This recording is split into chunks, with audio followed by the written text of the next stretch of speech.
front of the camera. Hello? Who, Robert? See Marcia talk on the phone. See, hi. Hello. Who is that, Robert? Hi, Rob. Mr. Monkey. Because Sarah wanted to talk to you before she left. Say goodbye. Let's dance now. When tomorrow? About. They're playing these at 3. We're playing these at 3. He's being mean, man. Okay, Robert, don't be mean. Huh?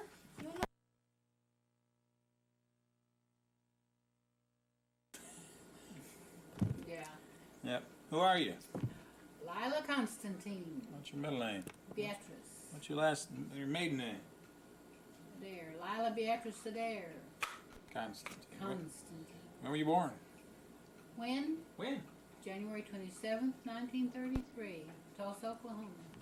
Morningside Hospital. What time? 7 minutes past 11 p.m. Late night. Yeah. Yeah, 7 p.m. Yep. Tell me about your parents. My mother was Martha Jane Tucker, maiden name. Was born in Gas City, Indiana in 1900. My father was George Adair, was born in Indian Territory, Oklahoma in 1894, March of 1894. So tell me about your mom. My mom. Well,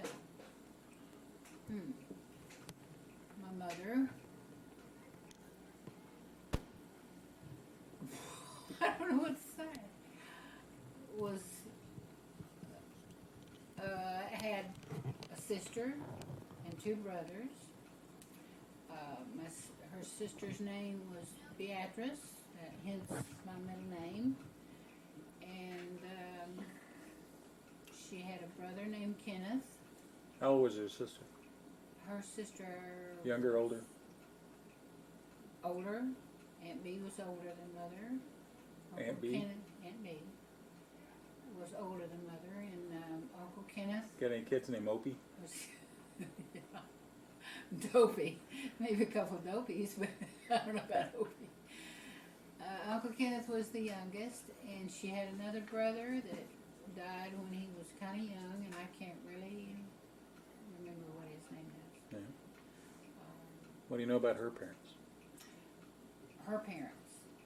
I only know what Mother told me, and I'm not too certain. You can set book on anything she said about him. My grandfather was, I think Grandpa's name was George Tucker.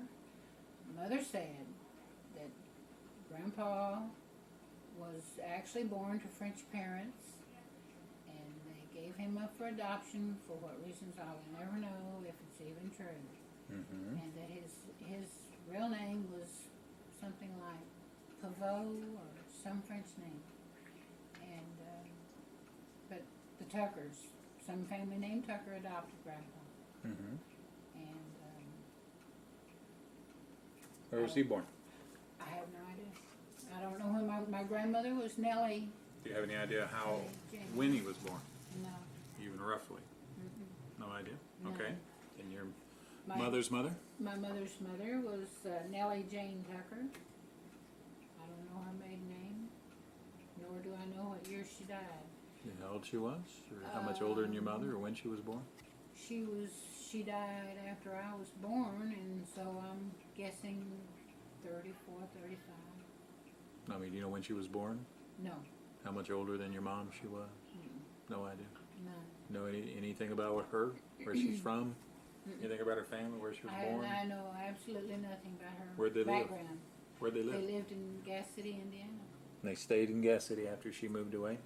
After Mother moved away? Yeah. No. I don't know how Mother got to Oklahoma. I never did think to ask Mother how she filtered to Oklahoma. But cause that's where she met Daddy, was I guess, in Oklahoma. When my daddy was played professional baseball. And Grandpa lived with us for a while. I assume by that point in time my grandmother had passed away. Can you describe him? Tall, short, skinny, dark hair, light hair? Medium height. I mean, was he old when you were there, or did he seem old to you? I don't know.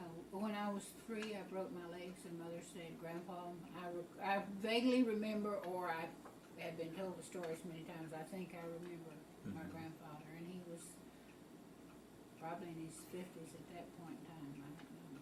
So, But he died, Grandpa died, somewhere back in Indiana, I think, in 1948. But I don't know. so you don't. How old was he when he was living with you, or do you have any honest recollections of him other than what you think maybe? Only what, memories of him pushing me around. And I don't mean Pushing you on the pushing me in a swings, wheelchair. yeah. And, Oh, pushing you in a wheelchair? When my legs were broken. You remember this when your legs were broken at 3 years old? Well, You think you I remember do. it? I have pictures in my mind of Yeah. all that, and so Well, what's your earliest recollection? of what? Of Yeah. anything at all? Earliest recollection that you can think of. I realize this is just off the cuff. I but, don't know. I remember breaking my legs, or I think I do. Mother said I probably heard the story so many times that I really don't remember it. Yeah. But I think I remember breaking my legs when I was little. We had flower boxes that went the entire expanse of the railing on the porch. It was full of dirt, flower bed, and I was standing up on something and digging up higher than I could reach, playing in the dirt, and the flower box gave way and fell over on me. And Mother said Daddy had to take me in the bathroom, and he stood me up in the bathtub. Your father, not your grandfather. My dad. Stood me up in the bathtub and was scraping dirt out of my mouth. Here I am with 2 broken legs, but scraping dirt out of my mouth and trying to wash me off. And Mother was at work, and Daddy and Grandpa were supposed to be watching me. And Mother said Daddy felt real bad that it happened, but I don't know how you can prevent that. I understand there was something unusual about the way your legs were broken. They grew back crooked. They were coming back, not in the right shape, so they had to re-break them and reset them. Do you remember that? No. Thank Fortunately. goodness. Thank goodness. And Mother said all the Catholic nurses in the hospital spoiled me slap to death. And then when I got Is that home... one of her expressions? Huh? Is that one of her expressions? No. No, that's one of mine, I think. And when I got home, Mother said that I bossed my grandpa around. Grandpa, give me a drink of water. Grandpa, take me here. Grandpa, take me there. And But you don't remember that? No. Even from the stories, you don't remember that? Mother said, she told him, Dad, she can do that. Yeah. You quit running yourself ragged, trying to. But he felt so bad. He and my dad felt so bad about me having broken my legs right there in the, right in front of him. But I don't see how you can prevent. You can't stand over children every single second. But anyway. Okay, well, tell me about your grandfather. Your father. My father. Right. Was born to Cherokee Indian parents. His mother, Nancy Walkingstick, was full-blood Cherokee Indian. When was he born? When was he born? Daddy was born 1894 Right. in Indian Territory, which is now Stillwell, Okay. Oklahoma. So you're relatively sure he was born in or about Stillwell? Mm-hmm. Or is it just somewhere in Indian Territory and you don't know? Well, I'm assuming it was because when they took the 1880 rolls, 1902 rolls, 1902 rolls, it showed Daddy to be in Flint District, Indian Territory. Okay. And Daddy at that time was 6 years old, I think, 6 years old. Okay. So you've never, no, I would make him 8. He was born in 94. Or 9, maybe. 1894. So he'd be 6 years old in Oh, 1900. I'm sorry. Okay. Well, maybe it was 1902 or 1907. It was All right, the now when you Dawes say- Commission rolls. Now, when you say Flint District, you've never seen his birth certificate? Do you even know if he had one? There was none that I ever knew of. Now, when did Indian Territory become Oklahoma? Do you know? No, But it was in what became 1907 or something. was what became 1909. Oklahoma. Was he living on the reservation, or was there a reservation? I don't think so. I think they just made camps. I remember Daddy used to tell stories about how they lived Right. and how they made go of things after the Oklahoma Sooners came. After the Sooners came into Oklahoma and they opened Oklahoma up. Mm-hmm. Uh, You know when that was? no, not right this minute. I do, but I can't remember. Daddy used to tell about sneaking down. Some of them would sneak down to the white settlers' places, farms, ranches, whatever, and Homesteads, steal chickens and eggs and whatever, and take home to make do with. But so Daddy showed my brother Roger a place in the woods that they used to live in, and he said Roger said he remembers Daddy saying, "No, we can't be noisy and we can't go up and look in the house because someone lives there now." But Roger said, as he recalls, it was just a cabin shack type. So you're living in something built, or was it tents, or? Must have been something built. I'm sure when they first got to see the Trail of Tears was in 18. Well, anyway, they were well established, I think, there. The Indians were before my daddy was born. I don't think my grandparents came over on the Trail of Tears. You don't think so? I don't know. I'd have to sit down with a calculator and say, Right. now let's see, this was done in 1902 and Daddy was this and my Right. grandparents were this. Now, did you tell me his name? His name was George Adair. You know what his middle name was? Well, some papers say George Bruce, some say George Edward, some just say George. I think Daddy adopted a middle name just to have one. Just for convenience, because people always asked. And I assume so. Some of his papers that I have, court papers and guardianship papers I have, some say George Edward. Yeah. One said George Bruce, but mostly they said George Adair. What do you remember about him? I remember quite a bit about Daddy. He was, he liked the fire water. Mother and he were separated.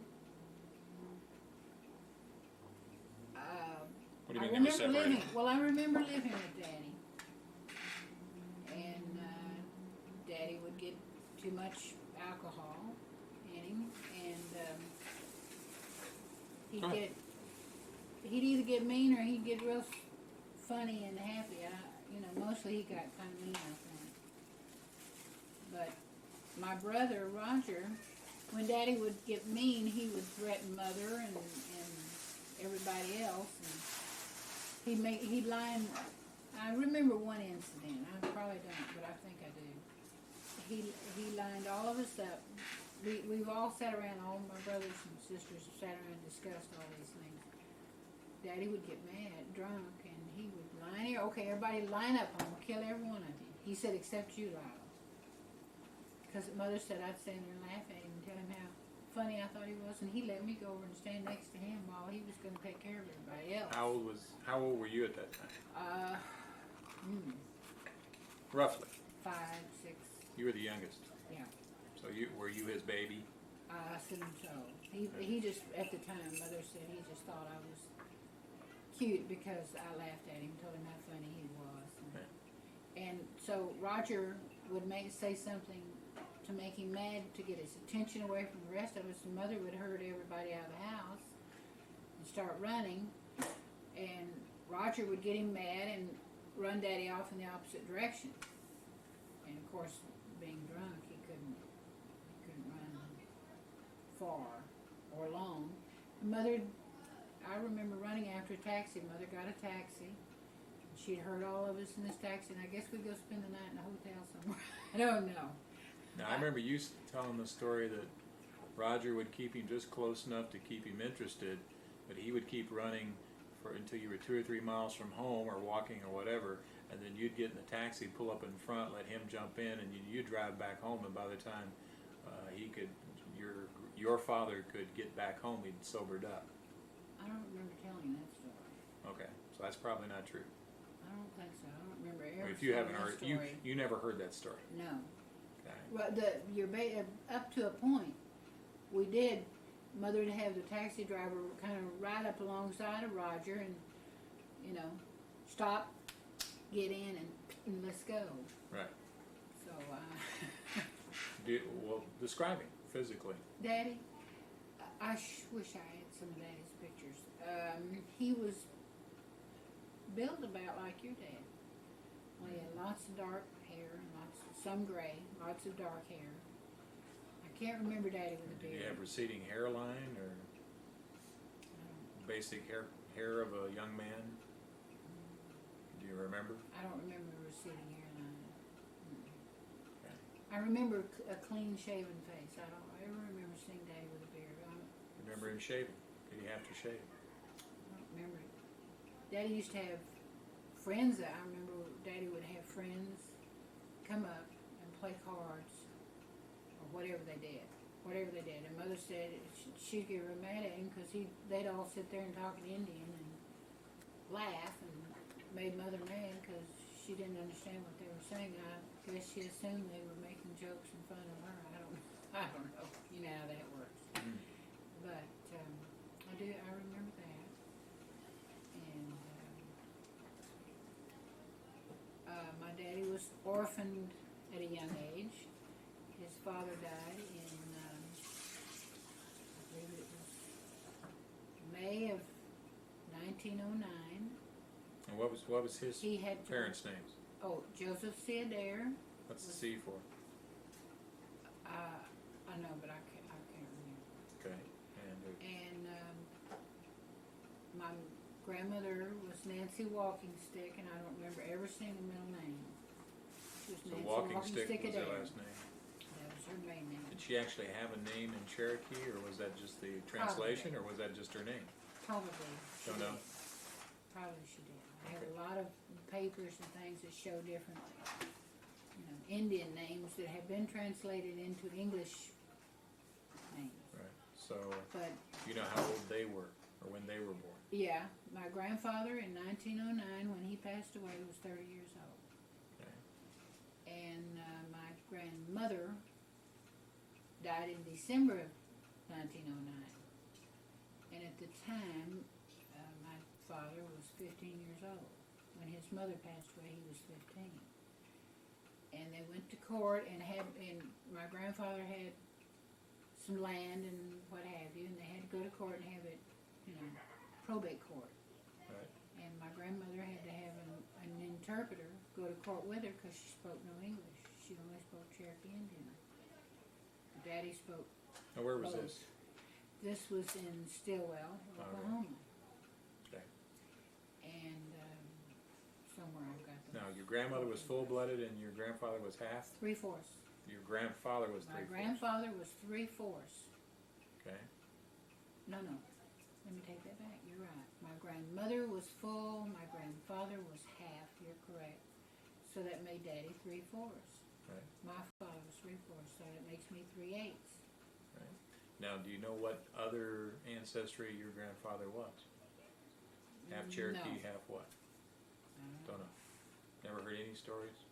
No inklings, ideas, thoughts, suggestions? Mm-mm. And how about your other grandparents? Any idea on them? No. One of them was maybe French. Tucker sounds. Yeah. Well. If he But wasn't you don't know about, he wasn't you don't a know blood about your mother's. Tucker, You then. don't know about your mother's mother. What ancestry she was? Okay.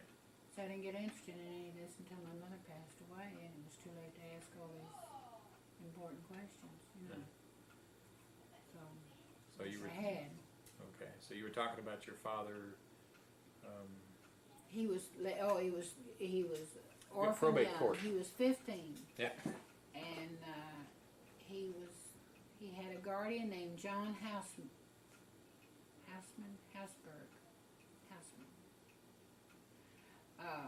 for a very short period of time, and so my dad had You know what that an meant? uncle. Do you know what that meant by having a guardian? Did he live with them, or was this person No, that I handled think he legal lived- affairs?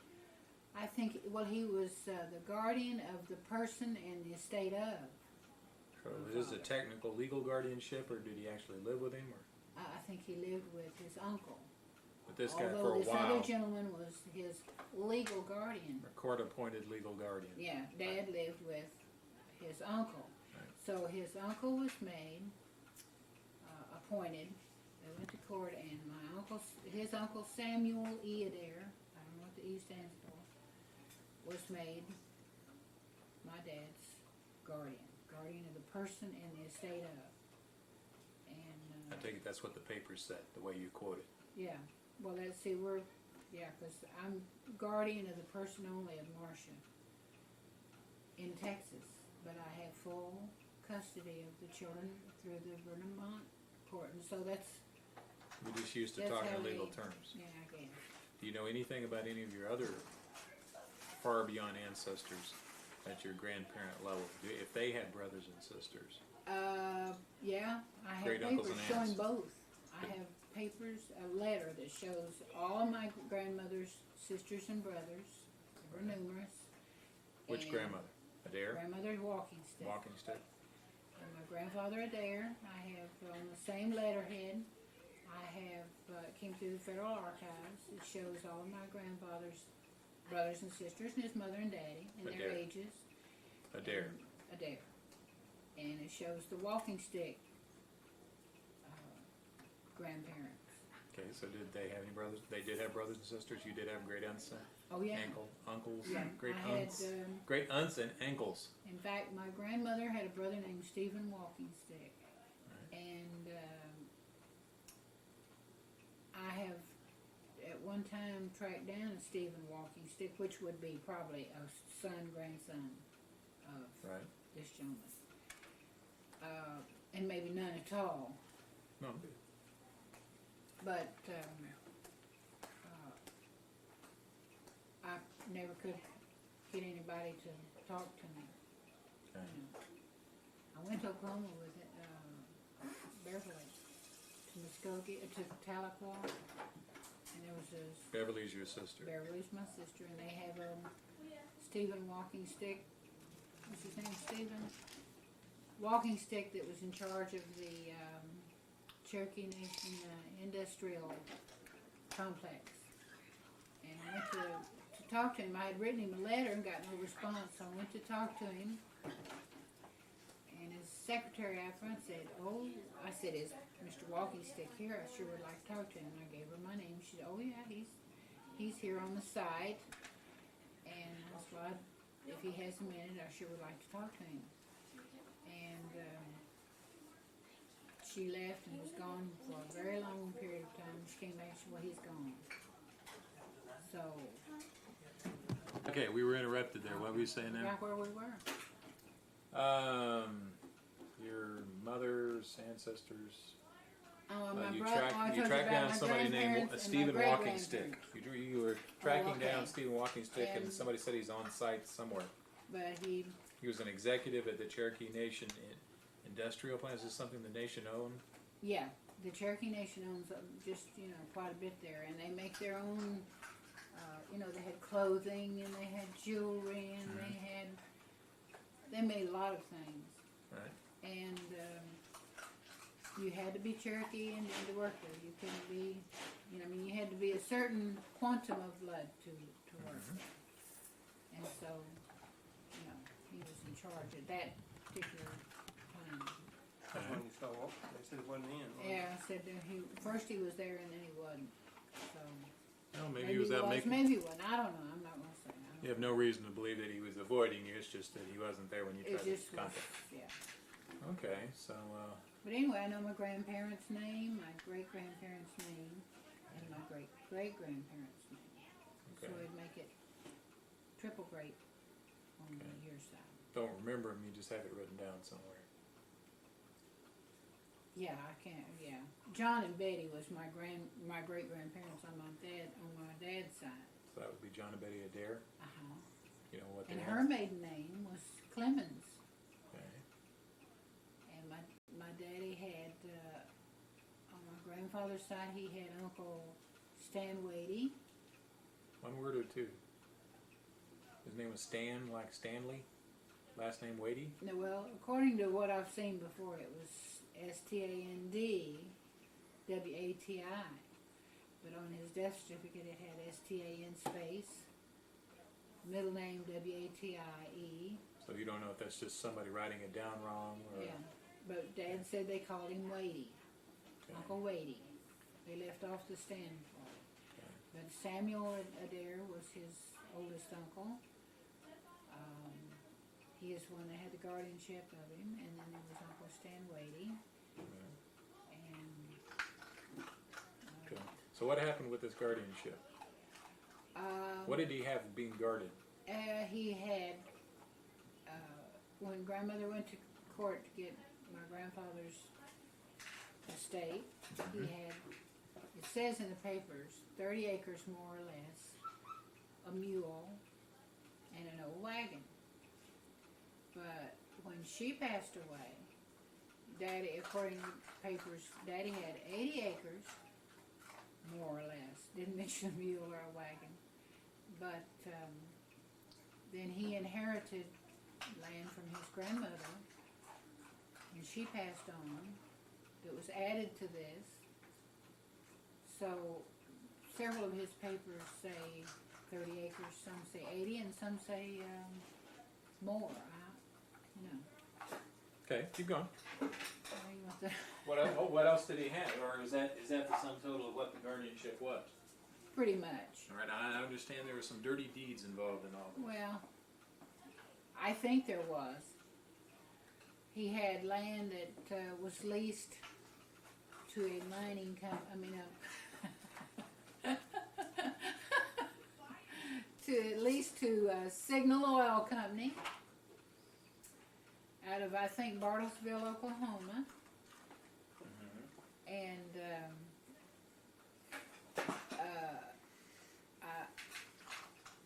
I feel like my Uncle Samuel took advantage of Daddy because he sold some of his land and leased some of the oil rights, which is perfectly okay. He had to have money to take care of Daddy and make investments and so forth for Daddy. But when Daddy relieved my uncle of Guardianship? a final accounting and a guardianship when my father was 21, I don't think there was much left. Right. His land was not left. Well, The the papers, lease. because they bought him a suit practically every day. Oh yeah, he believes there's accounting of how Uncle Samuel had to spend the money. He'd make an accounting, and he bought lots of suits of clothing. He loaned money to his brothers and to Dad's grandfather, and he showed on there that he had bought Daddy a suit of clothes often and sent him on trips, and that took money. And he gave Dad cash, but he made a small loan to himself and what have you know. But I never did get a full accounting. The last paper that was signed on the guardianship that my dad relieved my Uncle Samuel of the guardianship, and that he was satisfied with everything that he got that was left over, which was precious little. I never did see a paper that said, okay, and here's what was left at the time. Right. It just acknowledged that he had Final everything that was coming to him. That he was satisfied. That he was satisfied with whatever the judgment or whatever the settlings were. But if you'll check signatures on here, the George Adair that signed that final release is almost identical as the Adair on Samuel E. Adair. Almost identical. And yet at the very beginning, when my dad had to sign requesting Uncle Samuel to be his guardian way back when, it was written in a different hand. Of course, that was 7 years difference, Well, roughly 6 years difference, Yeah, but it from was a 15-year-old boy to a 21-year-old I man. realize handwritings change, but this was a vast, in my personal opinion, a vast change. And So you think your uncle I his don't know. uncle forged maybe somebody had been writing, maybe Dad couldn't write well. somebody making his mark Making for him? it well, but there was no indication of that. Right. This is his mark, or So you just think something was wrong, and you just don't have you're just not really certain of what I the have no problems were. proof, but I do know that Daddy no longer had his land, and that the lease was, Well, tell me more about your father after he was 21? Where did he live? What did he do? I don't know where he went from there. I know that my father played professional baseball.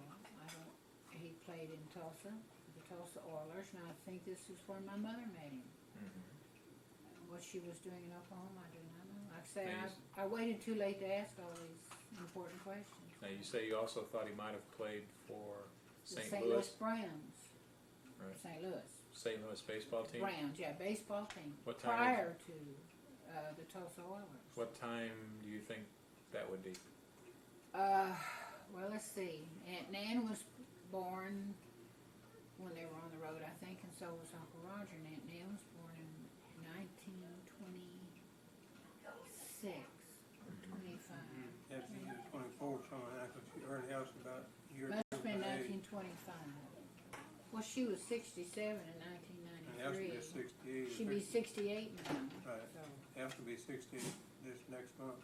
so she's 68. this Which year. means when was he playing for St. Louis and Tulsa? Well, Roughly in the 20s. 19, 21, yeah, 24, 20, somewhere around there. 25, Do you know how many years he 24, played 25, 26. professional baseball? Mm. I also understand he was a train engineer. Or he Not worked an on the engineer. trains. He worked on the train as a worker, Just as a worker? laborer. I think he got out at places that the rails needed fixing. He and these other gentlemen would get out and fix the rails or the track or the, So whatever. he had wasn't to an be done. engineer or a fireman or conductor. He was just one of the workers He on was the just train. a worker. Okay, now Just a worker. what else has he done? Well, That you remember? I mean, do you remember much? Well, when did he die? I don't know. He just disappeared. Okay, how old were you when he disappeared? Disappeared. Well, the last time anybody that you know saw him. Probably when I was about 10 years old, about 1943 is the last Okay. I can remember. I remember where we lived. We lived in Tulsa, Oklahoma. Did you move around a lot while he was with you? Yeah, but Mother and Daddy separated when I was real young. Oh, so he And wasn't so living I with you when he disappeared. No. I heard something like 7 years old, but When he disappeared, I vaguely remember something that I was 7. that somehow he either left or somehow or another. Last time you remember him being around on a regular Well, he basis disappeared was 7. way after the point No, I mean, of whatever, when either I from last saw separating- him. Either from separation or Yeah. whatever. Well, Daddy used to come down where we lived, and he would. I remember I was in school. I was 6 years old. Right. And he'd walk down there and he'd take us for walks, or we'd walk back downtown to where he lived with him, which was an awful place. So how old do you think you were when he separated? Probably around 5, Okay. 4 or 5. Now the story I've heard is that he could have died in a train wreck. Yeah, that's But- what we think. That's what Mother wrote to the train company when one of his friends either wrote or called or got a rumor to Mother that Daddy had been killed on this train accident.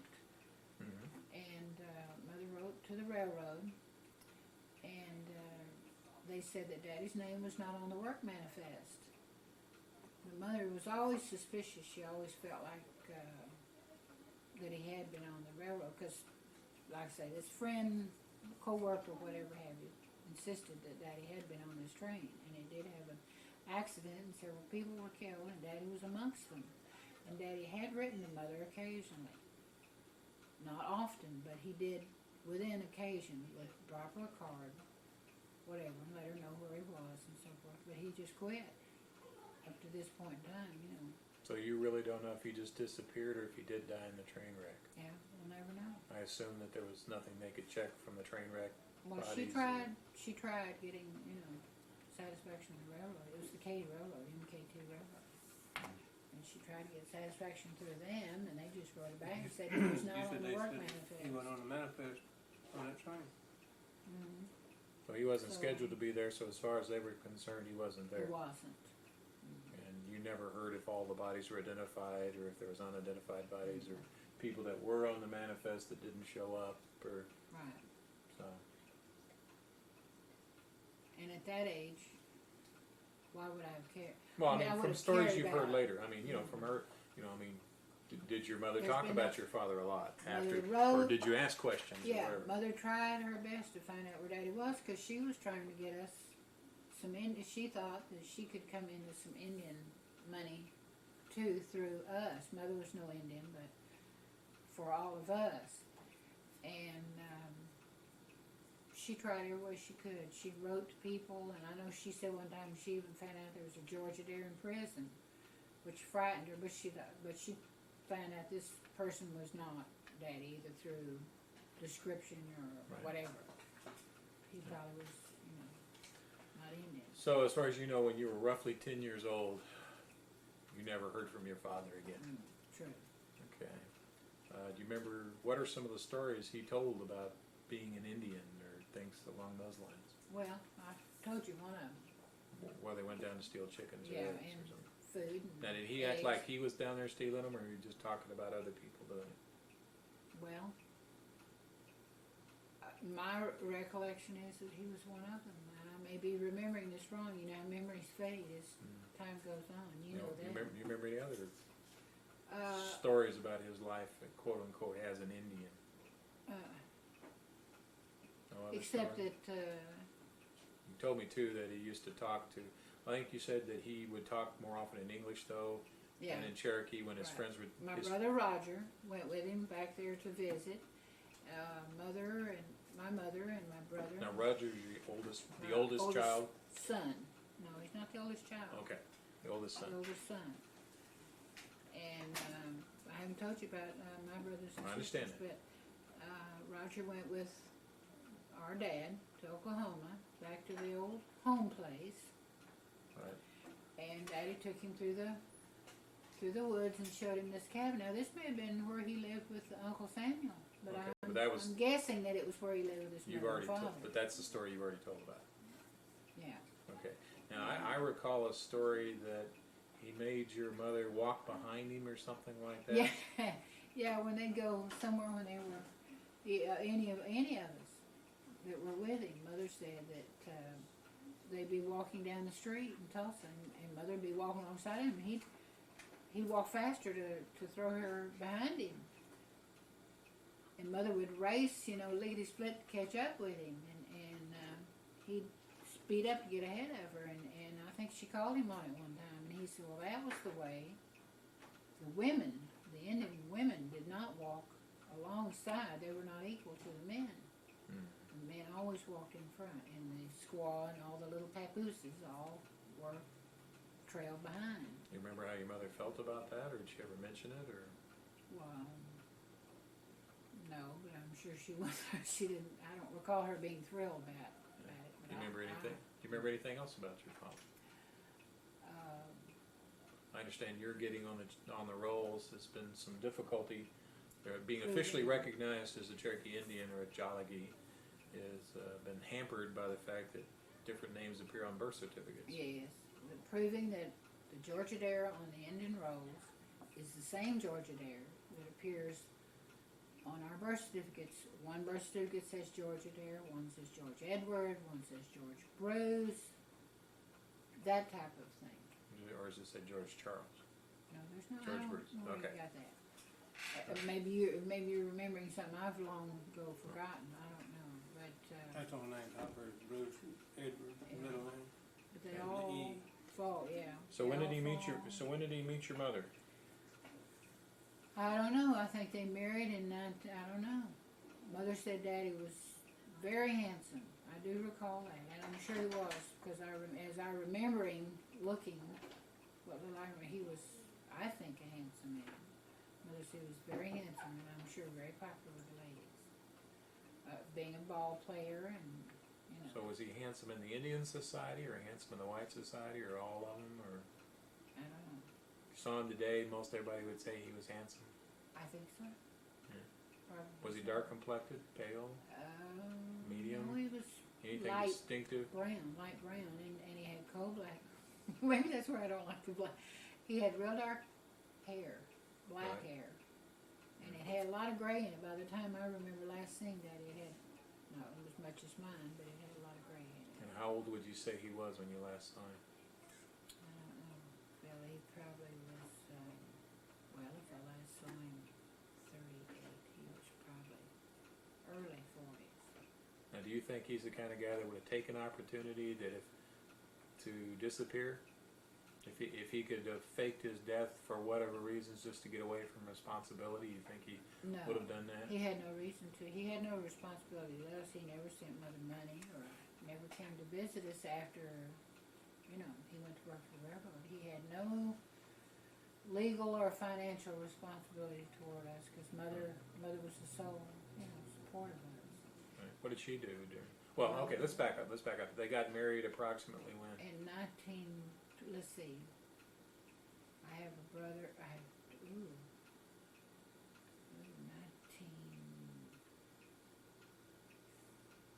1921. Roughly.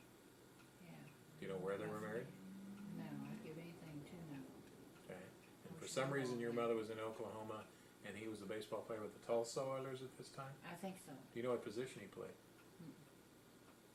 Roger knows. My brother Roger probably knows all that. Okay, so you married your mom, and who are your I brothers? went to some of the games with. Well, see, wait a minute, Phil. Wait a minute. Maybe Daddy. Maybe she met him in Indiana because Daddy played with the St. Louis Browns probably before he did the Tulsa Oilers. Which would have come first, the chicken or the egg? I can't remember now.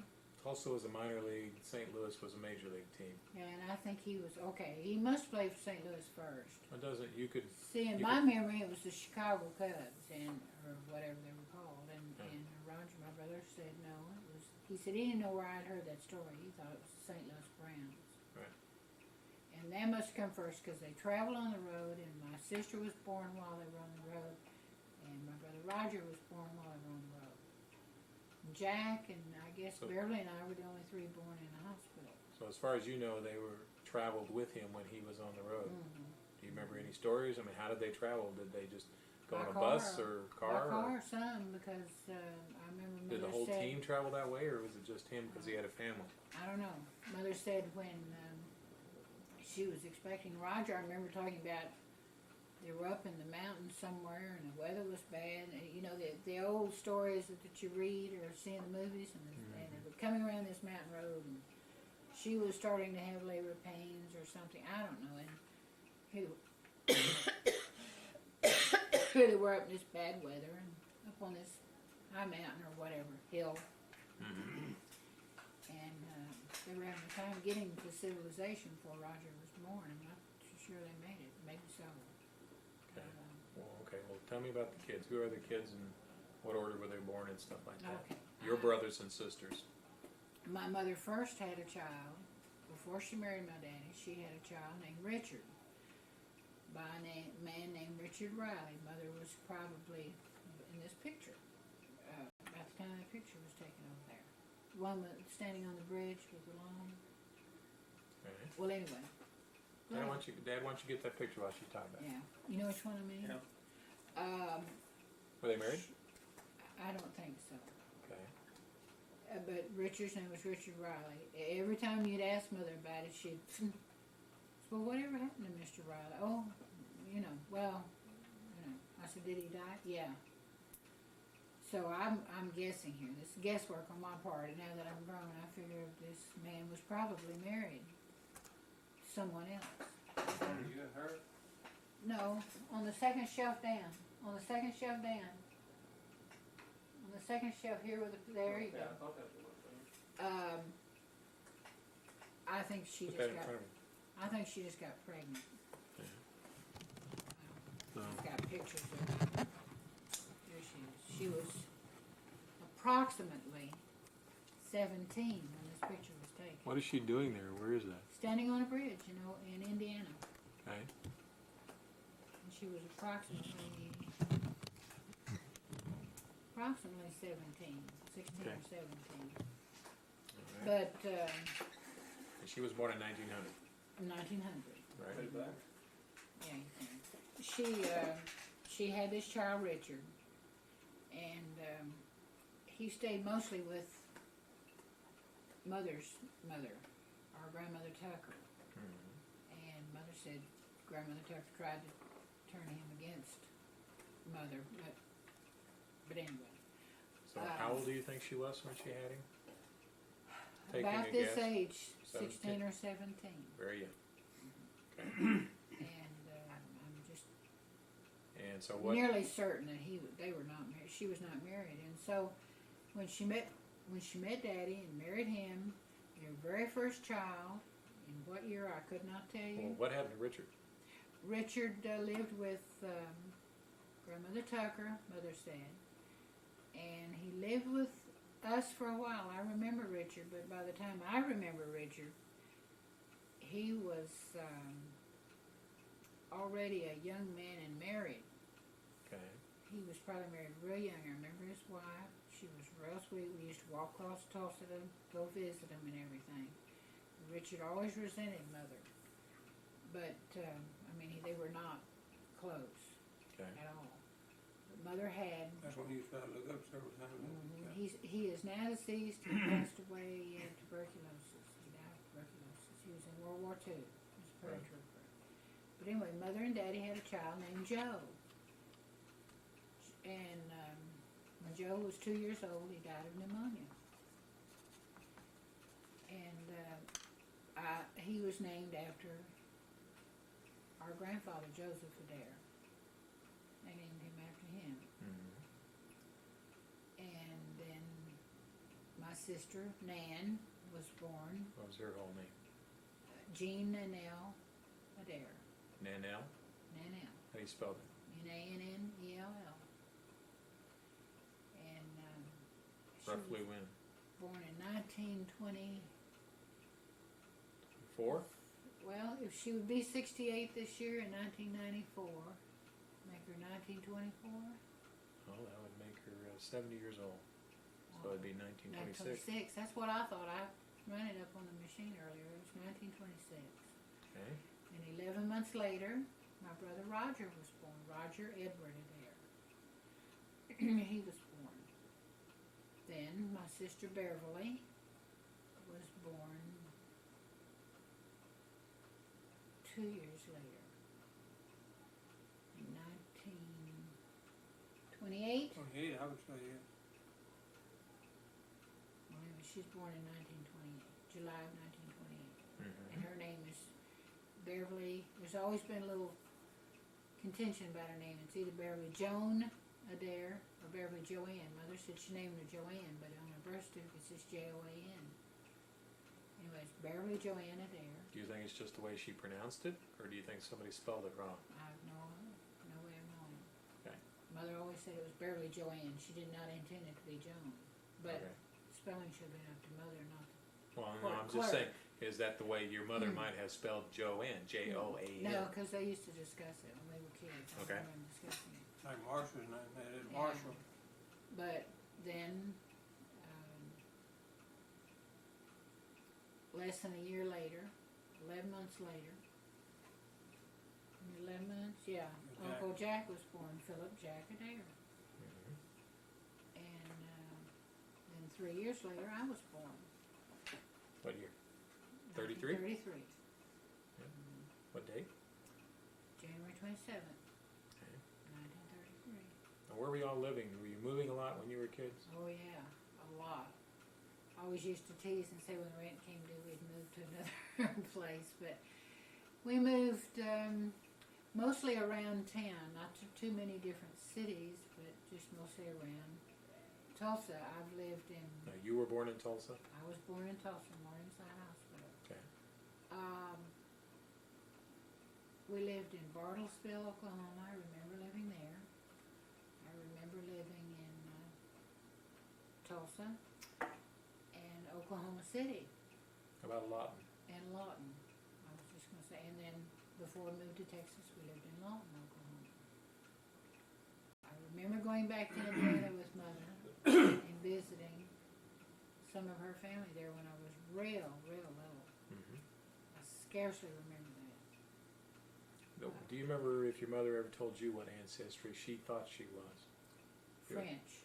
She claimed French. She claimed French and German. She said my grandmother was, I think, was German. My grandmother Which Tucker. grandmother? You think grandmother Tucker was Who was not the German. adopted one.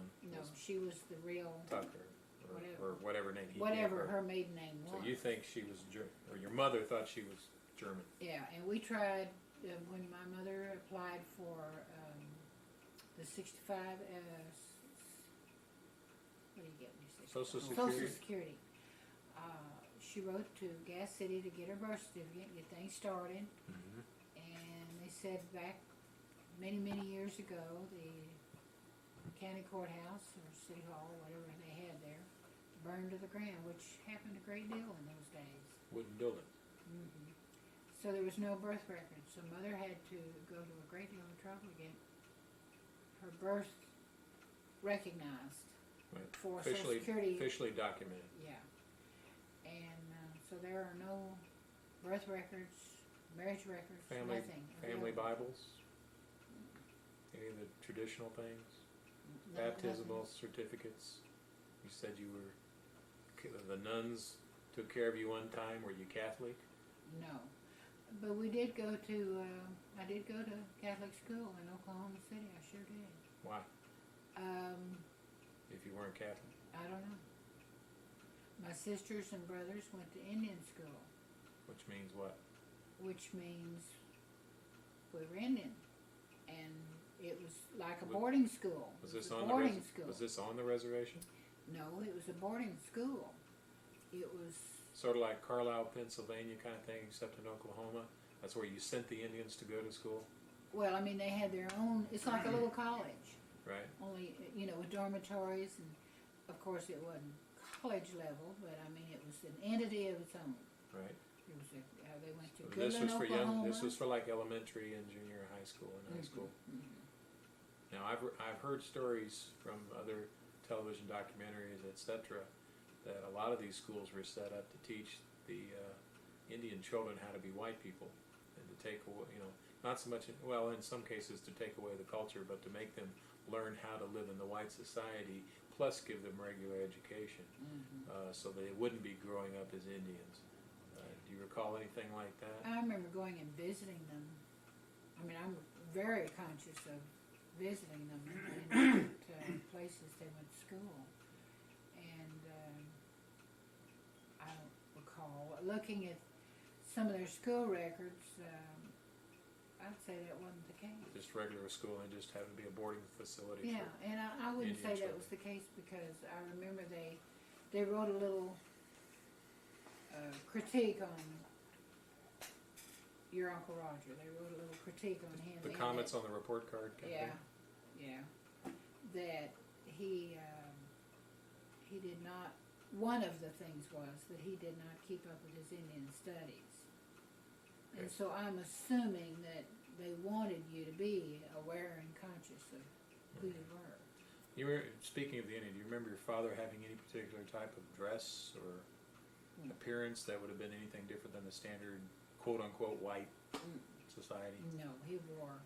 Jewelry or special No. headdress, or not meaning feathers, but I know what you mean. Nothing that he would have just fit in with the indicated- regular He society. would have fit right in, sitting right A at baseball this player table. anywhere, A worker, blue collar worker. blue collar worker. Daddy wore, as I remember, he wore work clothes like, the Dickie shirt and pants Mhm. type of thing. That's what I remember about Daddy. Well, I had a picture of him once. We were walking down the street in Tulsa, and Daddy was wearing what I remember to be like the Dickie work clothes. Just like a gas station attendant who wasn't wearing a uniform. More or less.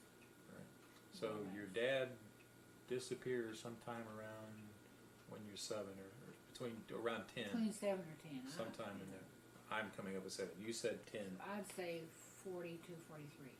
Okay. You think you might have joined the Army? No, he was probably too old. Okay. If he disappeared in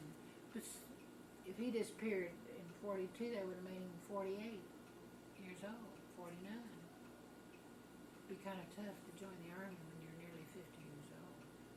Dad, do you remember from that era how old you had to be to register for the draft? 18. I mean, how old were What they was the drafting? latest? What was the maximum Oldest. age? I couldn't tell you. My mother worked for the draft. During board certain at periods one of time. During But certain they took periods in people- U.S. history, anybody between the ages of say 18 and 35 had to go register at the beginning of the war, And what was that age? Do you even I recall? think he's about right, what you said, 18 to 35, somewhere along there. I don't think Daddy ever went to war. If he was Archie- in the First World War, I don't ever remember. Archie went in 41, and he was born in 1909. Yeah. That made him 35. But he may have joined rather than being No, drafted. he was drafted. He was drafted. My mother worked for the draft board at one time. Okay. What do you remember about your mother? Not I understand she was a phenomenal typist. very, yes, very. She could type, what did I tell you? At one point they clocked her at 160. 120, I think it was. 160, I don't think the manual machines could go that fast. 120 miles, I started Okay. saying, I said 120 words a 60, minute. 120. You did 60, Yeah, Dad. okay, 120. Mother worked for 120. before, just shortly before she passed away, she worked for the head of the AMA. The doctor she worked for was the head of the AMA. She didn't work for the AMA, just the doctor who had been The elected doctor who was president the in president his of regular that. practice. Yeah, that was his part. She could type 120 words a minute on a manual typewriter. As far as you know. Well, they didn't have electrics back then. Yeah, they did it at the end, toward the end of her life. Okay. What do you remember of your childhood special things? Well, I don't recall being unhappy. We did a lot of, I had very little supervision. Why is that? Well, because my mother had 5 kids to support, so she went home a lot. She worked a lot. How old was your oldest? How many years older was your My siblings? My oldest, Nan the and oldest, Jack or Roger? Right. Nan and Roger. Nan was almost 8 years older than I was. So was Seven she- and a half years older than So was she helping to raise you, or Well, were she you was left on your own? Semi-responsible for me, but when I got home from school, I was on my own, and then they'd go out and go with their friends, Right. and part of the time they were away at Indian school. I never went to Indian school. So what did you always do? wanted to. What did you do when they were at Indian school? Were you just too young for school, or? I don't know. I don't know why. I guess I was. Maybe they wouldn't let me go. I remember I was in elementary school. I remember going to elementary school while they were away. But I stayed home with Mother. And Jack, went to Indian school, but he told me here not too long ago he was kicked out of every Indian school Mother tried to get him in. And Why's he was, that? well, I don't know. He wound up in Pauls Valley, which in Pauls Valley, Oklahoma, is a big reform school. Uncle Jack had big problems when he was a young boy. Such as? Well, I mean, was it an attitude? Was he actually doing bad things such as stealing He or was stealing. fighting or? stealing, and he and Mother had a difficult period. He was stealing, and I think he threatened Mother a time or two, and I never felt threatened by Jack at all. But I remember one terrible, I don't even know if I want to tell, one terrible incident that happened to him. I can't.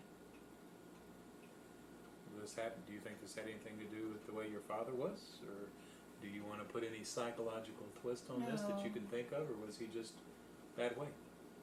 I don't know. Well, now I get through this. The reason I didn't want to tell is because I was afraid I'd start to cry. Well, don't tell. But Your mother was hurt when her mother died, but Jack really broke up when his mother passed away. Yeah. He went They were downstairs. never really close. Jack gave Mother so many headaches and so many heartaches when he was young. I mean, like I say, he'd steal and he'd whatever else he did. And I remember one time that he'd run away from reform school or jail or wherever he was. He was really young. He must have been probably 15 years old. He came to a house we lived on in Oklahoma, in Tulsa, and wanted Mother to help him. The police were looking for him and wanted Mother to help him, and Mother said no, she couldn't do that. And the police were going to come, and of course, the first place they go is your parents' house looking for you. Right. And he wanted Mother to help him. She said no, she wasn't going to. So I remember Jack ran and hid in the basement of this house that we were renting. It was a big house, and we rented half of the house, and the landlady lived in the other half. And Jack ran and hid in the basement, mother called the police and told them where he was. So is this the event you didn't want to talk about? Yeah, I was afraid I'd start to cry. It was terribly sad. But what about, so what happened to Jack? I understand he joined the military. He joined the, first he joined the Merchant Marines, and they found out how young he was, and they kicked him How out. young was he? 16 or so, Okay. How old did you have to be, 18? probably. And Did he do this on his own, or did oh, he do yeah, this with your mother's permission? No, he ran off and did it. Okay. We were living in Lawton, and they kicked him out, so he came back home, and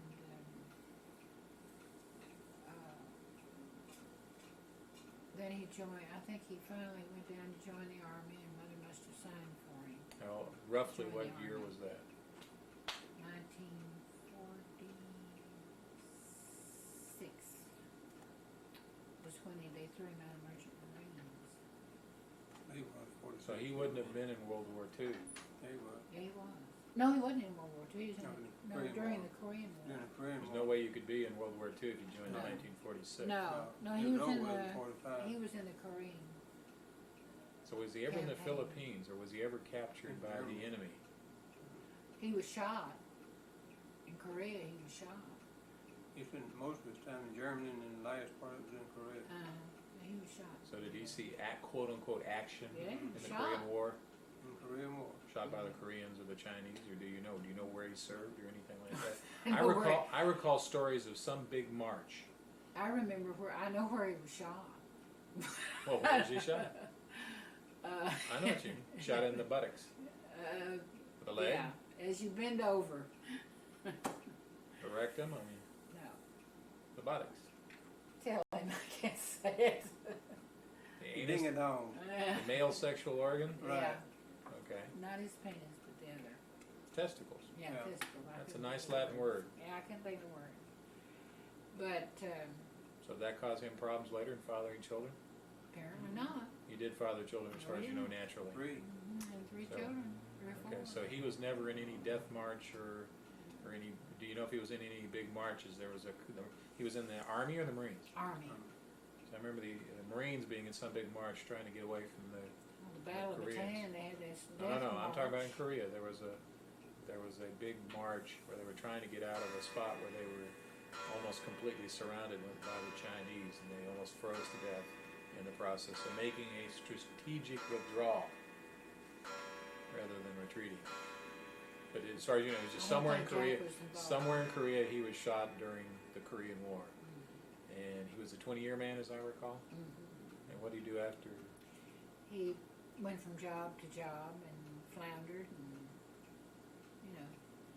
didn't do well. He was, fish out of water. Right. He stayed with Dale Jewelers. Understanding we worked for But Zales he Jewelry. finally went to work for Right. Zales and stayed with him for I don't know how long, but a Several long time.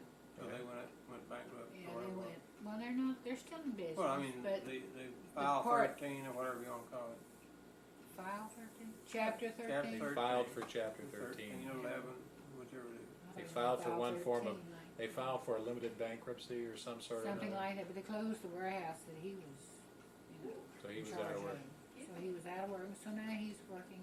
But he went to work for a subsidiary. There's Wilson Jewelers, which is a subsidiary of Zale for a long time. Now, no, go ahead. I won't I- say that. I understand that he said at one time when he retired at 20 years that he wished he'd stayed in for 30 because those He next did. 10 years went real quick. He said he wished he had. He What said did what was his rank? He said when he got out of the service, he had to go to work. I understand. Tech He was Tech a sergeant. tech sergeant. Now, what's that in the hierarchy of sergeants? He was next. At that time, he was next. Private, Master sergeant. private corporal sergeant. 5 stripes. Well, give me the list them. Private corporals. PFC, corporal, bug sergeant, staff sergeant, and tech sergeant. Okay, then master comes after that. And then, And then master sergeant. and first are equal, though. Okay, and He then like one step, then Sergeant high. major. and then sergeant major is the highest, which I don't know if they had at They that didn't have time it or that not. time. Okay. Nan, tell me about Nanelle. Nan. Nan was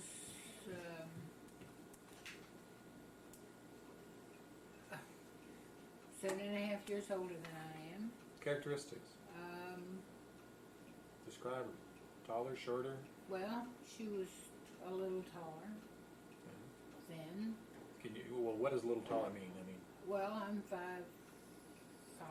She was probably 5'6" or 6.5". okay. Um, Actually, let me back up here. Of your relatives that were above the level of your siblings, do you know how they died, of the ones who did die? That you can confirm they're dead, such as your father. Yeah. Now, what'd your mother die of? Cancer of the colon. Cancer of the colon. Right. Any of the other relatives that you know of from that? My grandparents both died of tuberculosis on my dad's side. On My your dad's side. grandparents on my Which mother's was side. fairly I don't typical know. for Indians in the period, well, still so That they today. were in, yeah. Right.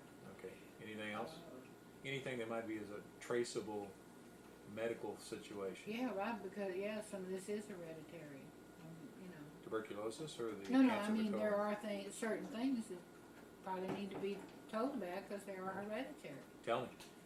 Well, I mean, you know, and mother had cancer of the colon. She have other problems. No. Her heart gave out on the operating room. So but- that's how she actually died during a cancer or during a colon operation. And But her the heart doctor gave out. said, when the doctor came out, he said it was really a true blessing that she Oh, passed yeah. on because she was, would have been, sooner or later, she'd have been a vegetable because she would just completely eat up. Okay. Do you think he was just That's trying to what be caused her kind, or heart. do you think No, he was being I serious? believe him because she looked absolutely awful. Now, I remember going to the hospital with her and talking to her that day or the day before, but this was a The day scheduled. of. The It day was of. the day Okay. of. This was a scheduled operation, and did she know she probably didn't have much of a chance of coming out? She wrote us all a little letter, left in her Right. hospital room and so forth. Yeah. But, Let me change gears here real quick. Dad, what about your mother and any relatives you can remember from her generation or further back? How did they die? died from? Yeah. The natural causes, as far as I know, my mother died. They said died of locked bowels. Now that I can't. Your mother and your daddy? No, my mother. Your mother? That I know of. They told me she died of locked bowels. And she looked like she was 9 months pregnant when we got to the home birth facility hospital. Okay. The day she died. My mother's looking at you sort of strange here. no, I'm just listening to her. You had a funny look on your Yeah. face, like, No. what are you talking about? No, A no. locked I'm not- bowel, so peritonitis, or That I can't answer. you have no idea? Anybody else? Peritonitis is a blood. I know peritonitis can be an infection when internal organs rupture. But what I asked, they said she had a bowel movement the day before, everything went just fine, but they said she still died of locked bowel. The doctor came out and when he told him that she passed away, he said her blood pressure just had gone too low. Well, now I recall from Dad's case that I remember you and someone else talking, saying that one doctor Treated diagnosed her for the exact opposite of what she Opposite. really They did had. that. One gave her medicine for high blood pressure and she had low blood pressure. Okay. But nobody's ever followed up to see, okay, so if I locked bowel. So as far as anybody else from her generation or older, that's the only one you really know about personally? And as So far it as was I no know, cancer, or just something? her she- sister, she just died with normal, just old age. Just old age. And they- in her and, 80s. She was, And Sarah, honey, please listen to her. the Uncle Johnny that I was telling you about, one lived in Kingland, he died of just from natural causes. No, he had Huh? cancer. He can't, Yes, she Okay. did. His wife said so. She said, if you're Okay. coming back to see him, Oh, I you better remember. make it Okay. in a hurry. 'Cause so he was cancer dying." of the what? couldn't tell you. I did. She just said he had cancer. And that's She the said, only if one I you're can coming, ask. he said, be sure and come back. I'm going to take you to this place and that place. And she leaned over and she said, if you're coming back to see him, make it in a hurry. I believe Uncle George, She said, which he's is got cancer and he's dying. the half brother, he died of cancer. Your half brother, No, my mother's half brother. your mother's half brother, but none of your direct blood descendants. No. All of your brothers and sisters still alive, Dad? Yes. Okay. Nan has just died. Nan passed away in September of '93 at the age of 67, and she had lymphoma, which, she had lymphoma, and she died. It finally went to her brain and her, intestines and whatever. Now, she had other problems before, None. not significant that you're aware of. Nan liked she was like our father. She liked that old firewater. And Now I understand that, speaking of your father and firewater, I mean, he would be legitimately an alcoholic. I understand he could be a mean drunk from what you say.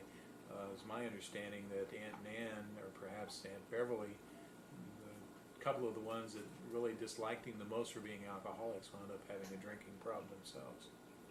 and Nan, Uncle Roger, She just get drunk and go to sleep. well, not always. No, most times she'd get drunk. Well, and go to sleep. I recall one Billy's circumstance still where we drunk. went to a bowling alley as an example, and she had quite a few of whatever it was she was drinking, and even to my young eyes at 8 to 10 to 12, some age in there, I could tell she was drunk. And I mean, she kept trying to give all her money to me. She was trying to give stuff away to everybody at a particular time. Now, granted, that could have been a one-time occasion. I also remember her getting a dog drunk, giving beer in a mayonnaise lid to the dog, and the dog kept drinking out of the mayonnaise lid or the dog bowl until the dog went around hitting its head on the floor because it was a little bitty small dog. And I don't, she wasn't forcing the dog to drink it. She just put it down, and Well, the she dog made it lapped it available. up. Yeah. Now, it doesn't mean she was drunk all the time. I don't remember her being drunk all the time. She wasn't, and when she was sober, she was the most generous person in the entire United States. But Mother said Daddy was the same way. Well, The she tried to minute- give me stuff when she was drunk too. Yeah, but Most the of my minute, friends get drunk, she just but passed the minute out. they got drunk, they'd sometimes get mean. Nan had a nasty mouth when she was drunk. Yeah. Sometimes. But generally speaking, physically, she was not aggressive. No, she just had a. Don't you think she passed out most of the time? She did a lot, and then we'd have to wind up carrying her up to her apartment or whatever. But Was there a drinking problem with any of the other members of the family? Well- Just your opinion, not in a clinical sense, but just in your opinion, was there a drinking problem? Uncle Jack drinks continually around the clock, and so does Uncle Roger. But I have never seen Jack drunk. Which Have means you ever what? seen Jack He just drunk? goes through, he just goes in, comes out. He I goes mean, he bathroom. just As far as you're concerned, it doesn't alter his personality No. or his ability to well, I function. mean, maybe I've never seen him Maybe any other you've never way. seen him sober, so. But he acts just as normal as you or I. So I don't know that it affects him. Yeah. And Roger, you can tell he's drinking. Although he's funny. He gets funny when he's been drinking. Right. So, but he's a regular drinker. He's a pretty regular drinker. Okay. And Beverly likes the drink, but I don't. Did you see it as hereditary? As far as I know, you're not much of a drinker. I drink a wine cooler once, I once a recall week from or- my period of time living with you that I only even conceived you being tipsy once. I don't know when And that you was. swear you weren't at the time, but I remember once I was. We went to a Christmas party. you came home late Yeah. one night, and I I remember had that. thrown up all over my coat and everything. I was so. So it was a pleasant Yeah, we're experience glad. for you. Oh, When we yeah. came out of day. Yeah, down- we went just right down the by the boat, place yeah. we had the party, yeah. But, and the girl down the street had babysat with you. But that's the only time I remember I ever got drunk. That was we gone to the Were there party. any other addictive kinds of things that you think the family might have had? No, brothers drugs and sisters? things. Well, any kind. Cigarettes, Well, Nan smoked. My mother smoked. Oh, A you lot. probably smokes except you. Yeah, everybody smokes except me. She everybody tried. smokes and drinks except you. What's wrong with you? Yeah, that's what Beverly She used tried, to but she say. don't have. That's what Beverly used to say. What's She wrong tried, with but she you? nearly don't have. I was the black sheep of the family. So the next one, Aunt Beverly. Tell me about Aunt Beverly. Ann Beverly. Ann Beverly is the cutesy wootsy, the sweetie, honey, darling one of the family. Everybody is sweetie, darling, honey. Beverly is real sweet and real loving and always has been, and always was the prettiest one in the family. I wouldn't There say was- that. Well, thank you, darling. That was, you said just the right thing. But Let me turn the camera off. So you say. You know about that. but Well, she was, and she was always extremely popular. You'd with say the she's more of a boys. classic beauty. How's that? Yeah, thank you. She was always extremely popular with the boys, and there was always just that little bit of rivalry between her and Aunt Nan. Nan was, I thought, a very, very attractive woman, and was popular She with was. the boys. But Nan was a classic beauty. Nan was, I don't know how to describe what I thought Nan was extremely pretty. But Beverly was beautiful. Okay. I talked to Nan Shirley and I thought I was talking to her. Oh, I have voice tones, but Well, at one point or another, I recall Aunt Beverly and her daughter Sherry were going to be in one of these, or had thought about being one of these mother and daughter. Which one's the mother? Which one's the daughter? right, Commercials. right. They were. I think they had been told by some admin that he wanted them to do it, and they just never did do it. Yeah. But Beverly was always young and pretty, and always kept herself in good physical shape, and Right. so forth. So what did she do? What was her high points? Well, I mean, what do you remember about Beverly? Other than Let me being tell you a about cutesy Nan was talented in artist. She could draw anything she wanted to draw. She did the most beautiful artwork. She could sew. She could make anything. How'd she make her living? She worked as a dental technician. Most of what I can remember, she was a dental technician. And she did various and sundry other things, but that's basically was what her. And before we get to Beverly and Jack, she got married and had kids. Beverly, Nan got married and had been married a couple of times, and she was married to a West Point graduate. And by him, his name was Roy Simpkins, and she had a daughter, Janie Simpkins, by him. And then Nan married a man named Tom Tyner. They How old had no is- children. When is Janie was born in 1947, okay? July 47. And She has kids. She has children. She has 5 children. And Who are? Burl, Shreve, and their name is Shreve. Burl Shreve, Christy Shreve. She I understand Burl Shreve is Burl Shreve the fourth. Fourth, and his Shreveport was named after her child's Burl, Grandfather. Great grandfather. So his father was Burl Shreve the third, His in a direct Right. line of descendants. right. Okay. And she has 3 children by her second marriage, and that is To who? Christopher, to Charles Conley. Okay. And she has a son named Christopher, daughter named Katie, and a son named Wesley by Charles Conley, Right. better known as Chuck. Any relations to the Texas Conleys, the famous Not ones? that Okay. I've never heard anything. Okay, so back to Nan. She had a child named Janie, and who was that other than Janie? She had a child named Adopted son. Gene Sims. She and her husband Gene adopted. Bill. She and her husband Bill Sims adopted Gene, and he adopted Janie also. He gave Janie his name, so she was Janie Sims and not Janie Simpkins. She married someone named Simpkins, and then someone married Sims, Janie's daddy was Simpkins. and then she married someone named Sims. Sims. And If she had so married that was- somebody else, it would have been Cy. yeah. Seaside. So Nan only had 2 children. Okay. Which means Jean was adopted? Mm-hmm. So Jean is not a blood relative. No, he is not. Okay. And Jean is nearly 6'9". You said your mother was married several times. Did you list all the people she was married to? Well, there The- was the- this Richard Riley character, Who married? if they Okay. indeed were married. And then your father. And then my dad. And then she married a man named Fred? Oh, I'm sorry, maybe not in that order. Jack Reddick. He worked for Umberall or something. Good. Worked good. Some oil company. And they were married a very, very short time. I don't know that, did we even meet him? Mm-hmm. I think we met him once. Okay. And then that marriage dissolved or he died or some such thing. And then she married Fred Oh, Brown. still went. And then she married Fred Brown. Now, from my remembrance, there was a lot of animosity between you and Fred. There's a lot of animosity between all of us and Fred. What was the problem? Fred was a big jerk. And Meaning what?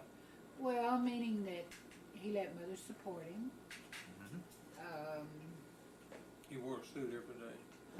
Well, that doesn't make you a jerk. No, I just said he thought he. Was he a gigolo? Is that what you're saying? Well, I don't know that he even ran around on her. Oh, a gigolo. Well, perhaps. He let Mother, I mean, he stayed at home and Mother He was worked, a kept man, more or less. so to speak. And his mother in passed, your opinion. yeah, his mother lived in San Antonio and she passed away and left them a little money and they went through it just like it was cotton candy. Mother and Fred both did. They bought a little bar and they got to keep it Where was that? in San Antonio. Okay. And they had very little length of time. I don't know whatever happened on, balance of whatever. So what's up with Fred? Well, Fred was would always try to kiss all the girls on the mouth, and he was just a big jerk. What happened to Fred now? Or did you keep in touch with him after your mother died? No, not at all. We tried to go by Mother's and get some of our belongings, Mother's belongings that we had given her, personal items that we had given her, but he had already given them away, and he finally found somebody else to live with, and I think he let this other woman have Mother's. I don't know, but he wouldn't let Nan and Beverly come by and see okay. the thing. And you never said how she came to Texas. Mother, Yes. we moved to Texas in 1940. So Janie was born in Dallas in 1947. So I guess we came here in 1947. Why? Mother felt like employment opportunities would be better in Just looking for better compared to things. Lawton. Yeah, just looking for a little better job. And Mother was a cosmetic sales So she wasn't. rep. She wasn't a typist at this time. No, she wasn't. Is that before or after? The typist was last. Okay. Typing was So she had a natural talent but never knew it or never utilized it. evidently not. Okay. Mother played piano. My mother played by ear. And back when I was a kid, this is regressing a little, but back when I was a kid in Oklahoma, Mother always had an open house for the men in the service. They'd come by, and we didn't always have enough money for us to eat on, but Mother'd always find a way to fix them a little something to eat, and she'd play the piano, and we'd sing, and they'd laugh, and she'd let them call home. This back during World War II. And she let them call their parents at long distance. I don't know how she made the money. I have no idea. My mother always made do. I mean, she was real good-hearted in that way. She gave his shirt off the back. Now we give you an opportunity to say the good things about Jack. Jack. Lots of good things about Jack.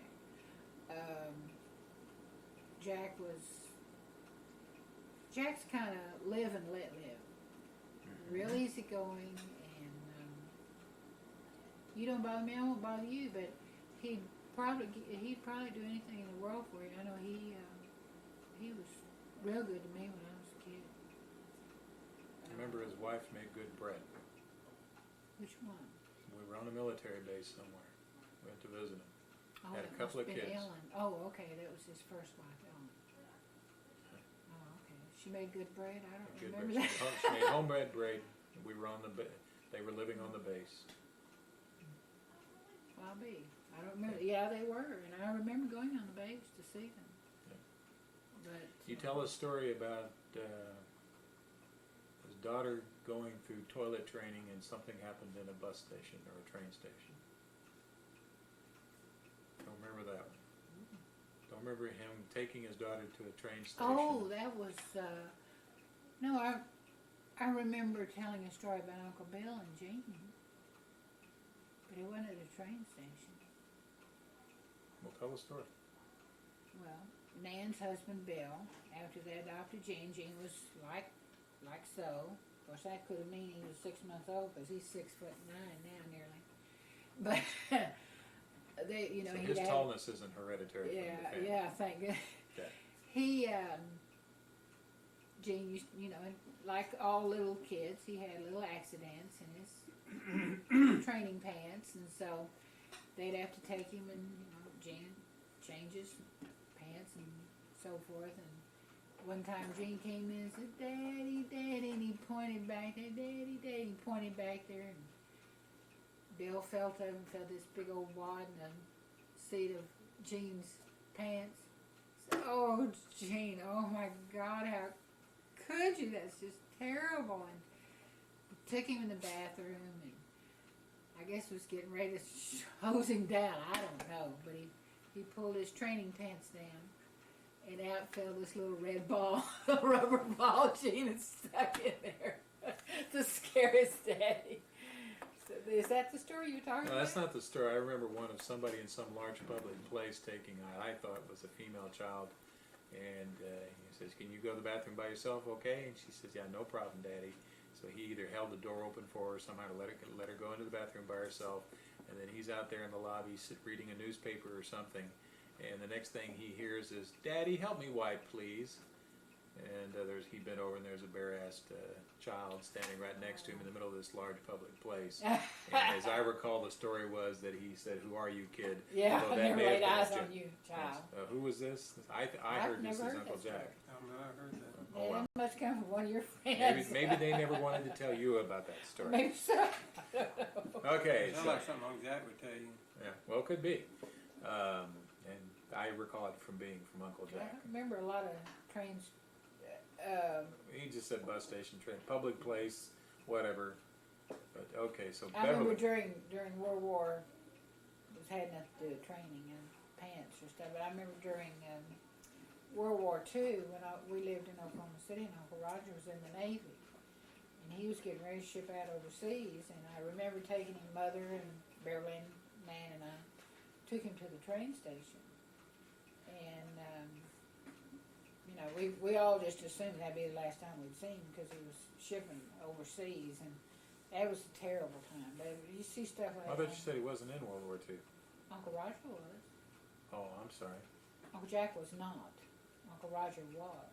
Okay. Uncle Roger's, what, 5 years older? 4 years older? Something like 3 or Okay, 4. well, I don't we know. missed Uncle Roger here. Okay. Yeah.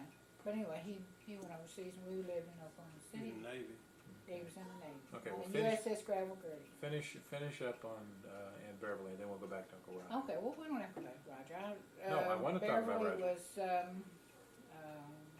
married to a man named Robert Melvin Curry, and his parents had money. They're in Dallas. They had money. They owned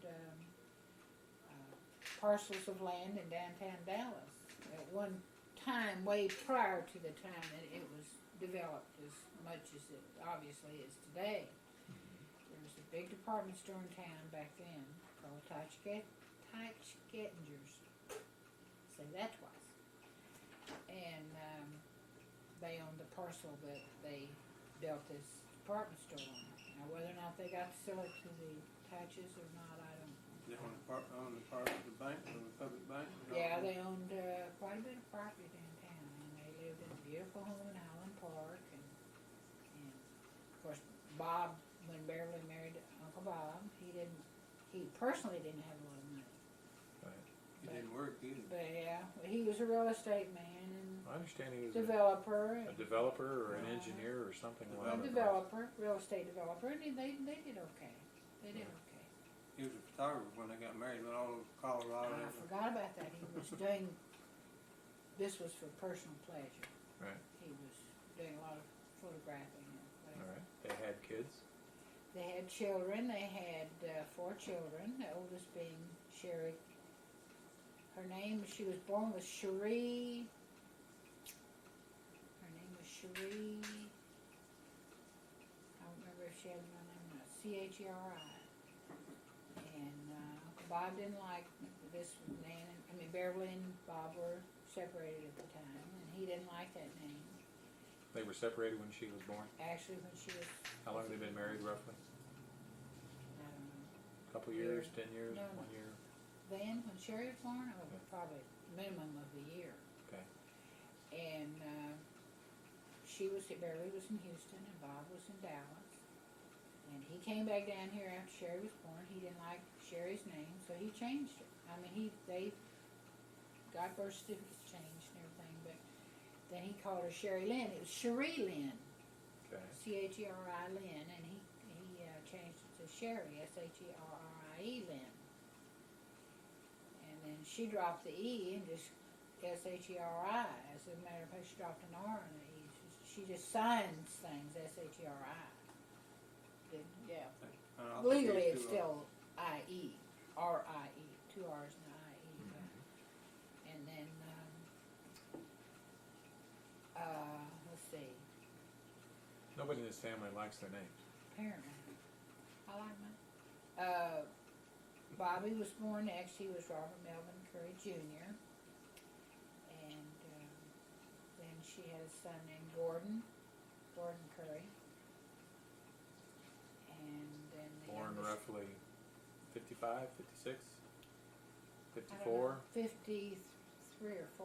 Bob's never been 53 married. or Bob 4. Jr. And then Stephen was born. Stephen, I can't think of Stephen's middle name. But anyway, Stephen was born in 55 or 6. I understand Beverly and Stevie had they were in a rather historic spot. Oh yeah, they were when the year that President John Kennedy came to Dallas in the motorcade and was shot.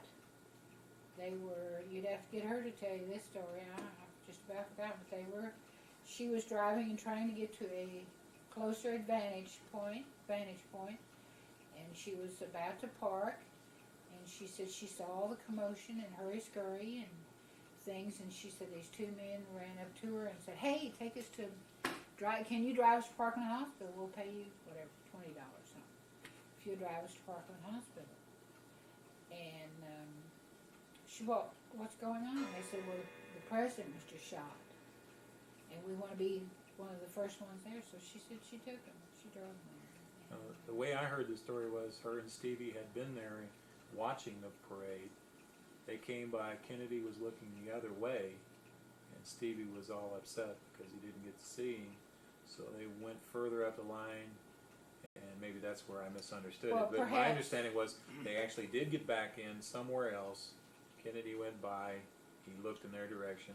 Stevie was happy, and then she was in a rush to get away, and she had actually heard the gunshots. Oh, maybe so. See, that's what I said. You'd have But to get one her way or to the tell other, the she story. did get. But I do know the reporters jumped in. Hey, can you take us? Parkland. So she took him to Parkland She Hospital took and him was to one of the the first hospital. people to find out about it. Right. Yeah.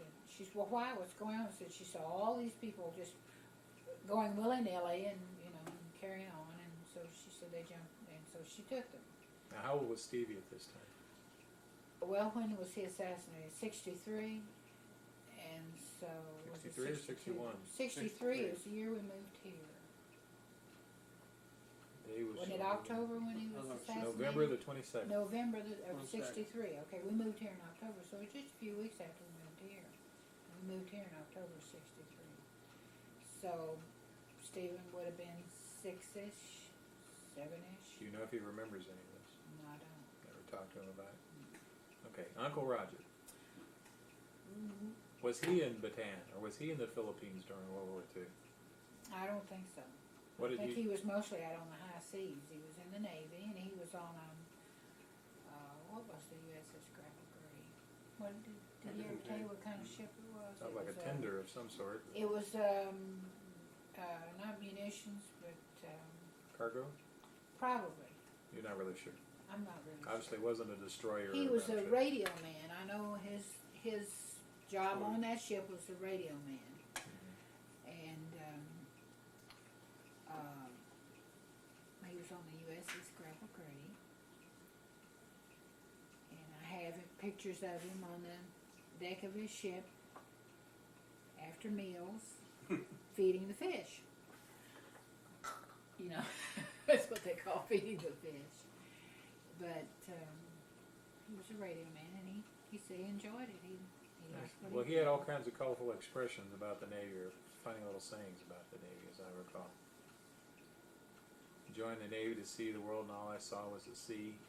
Joined the Navy to see the world.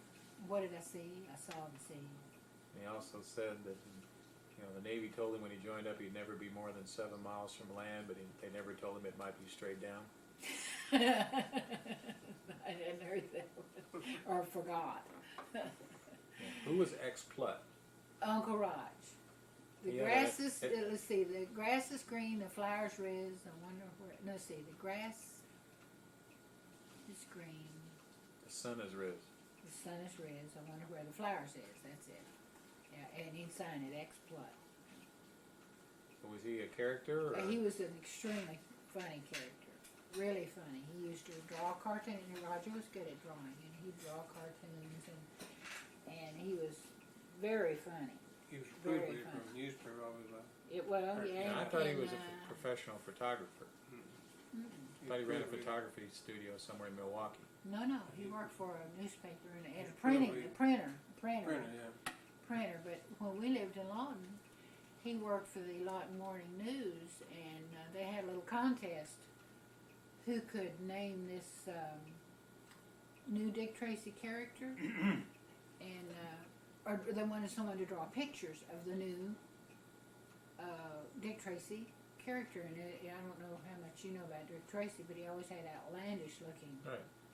Fearless Fosdick, and outlandish people. And Eraserhead, and Mumbles. And, yeah. And so Tess Trueheart, I think, was his girlfriend. Right. So Roger drew this picture and submitted. I remember the picture. I wish he'd have kept it. I wish we'd, kept all that stuff. And he submitted it to the newspaper. As it turned out, the character was Gravel Gertie. Do you remember Gravel Gertie? No. Well, that's. I remember the name. As it turned out, that was Gravel Gertie. And the ship he was on was the USS Gravel Gertie. Well, did he win the contest? No. Okay. But as I recall, Strange squid. it was a good, why did I bring it up? But it was a good drawing. And what was really so funny was that he was on the Gravel Gertie. I just thought that was kind of coincidental. Yeah. But, So tell me else about Roger. well, Lives in Milwaukee. he lives in Milwaukee. He has Kids. 3 children, all boys. There's Tommy, he's the oldest. Don't ask me what year he was born. His name is Adair. Tommy Adair. I mean Roger Adair. Roger Edward Adair. He has a son, Tommy. A son, Jimmy, who lives with him now, who I understand is living with him and his wife now. And he has a son named Robbie. I think his name is Robin, but they call him Robbie. I know absolutely nothing about any of them except that Tommy was working for the PBS station. Actually was working for National Geographic. He is now working nationally. He was working for the PBS station in the Twin Cities, was that? St. Paul. St. Paul and Minneapolis. Minneapolis, yeah. And then he went to work for National Geographic and travels probably all over the world, all I know. But he brought, Uncle Roger brought Tom to Dallas with him. I've met him just that one time when Mother was terribly ill and was, she had passed away a few weeks after they left. But so that was in '68. I haven't seen him since. So that means I met Tommy too. No, I was up there by myself. Oh, okay. Didn't remember it. Yeah, no, I was up there by I myself. never met him either. Okay. Any other brothers or sisters? We run them all out? Well, I think we've just about named all. There were Nam, 5. Roger, Jack, Beverly, and you? And you were the baby of the family? And Joe, who died when he was And 2. Joe. Died when he was 2. So you moved to Dallas because you moved to Houston because your mother was looking for better Greener pastures. employment, and somehow or another somebody invites you out on a blind date. Well, yeah, I had this good friend. Where did I meet her? She worked with. Beard joint. Oh, she worked with Beard Joint. Yeah, I hung around all the locals.